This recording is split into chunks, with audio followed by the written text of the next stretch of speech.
Bonjour à tous, donc une petite démo de l'installation d'un Danzio Gateway 500S Bluetooth en dual boot, c'est-à-dire que on a le chargeur CD dans la boîte à gants et on vient se connecter sur la fibre optique du réseau pour mettre en boucle le chargeur CD et l'installation du Denso. Alors petite démo, donc sur une BMW E61, donc le petit contact.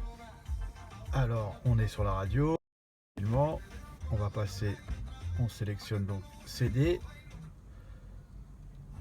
voilà, donc là on est directement dans le menu du Danzio, on revient sur la racine et ça nous donne, hop, on revient ici, voilà ce que vous avez logiquement lorsque vous avez un chargeur CD, donc la lecture du CD ici, donc le CD qui se trouve là évidemment, hop, ça démarre, voilà.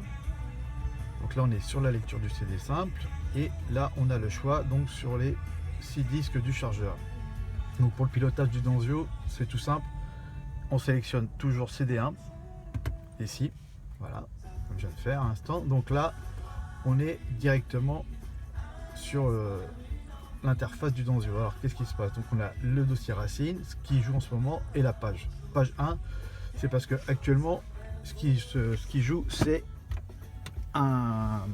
c'est ce qu'il y a sur mon disque dur. Donc on peut voir là dans la boîte à gants, donc on a bien le Danzio relié à un port USB qui est là, un disque dur d'une capacité de 150 Go, et au fond on peut voir un câble filaire directement pour lier un iPod qui fonctionne aussi sans problème. Donc on revient sur la petite présentation du Danzio. Donc pour sélectionner tout ça, on va dans source ici. Donc on a plusieurs choix. GW auxiliaire, ça veut dire si on veut brancher sur une prise jack ou quoi que ce soit au niveau du Danzio, on a bien une prise jack 3.5. En dessous, donc ça c'est pour le Bluetooth en streaming, ça c'est pour le câble d'iPod qu'on a connecté. Et ici donc on voit le petit astérisque à côté de l'USB, c'est parce que ce qui est en train de fonctionner, c'est bien mon disque dur externe là, sur le connecteur USB du Danzio. Donc on sélectionne la source, hop, voilà, et on va sur ce qui joue en ce moment, voilà, et là il nous met exactement le titre de la chanson ainsi que l'interprète. Donc on peut évidemment sélectionner ce qu'on veut, hein. Voilà, on peut jouer avec, monter, descendre dans les chansons, tout ce qu'on veut, hop, voilà, vous voyez, ça marche très bien.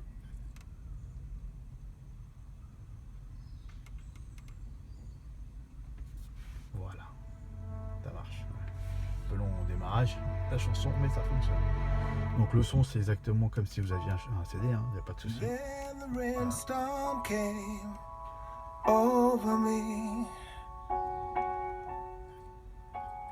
Voilà. Donc après, ce que l'on peut faire aussi, c'est on peut évidemment sélectionner la page que l'on veut, hein.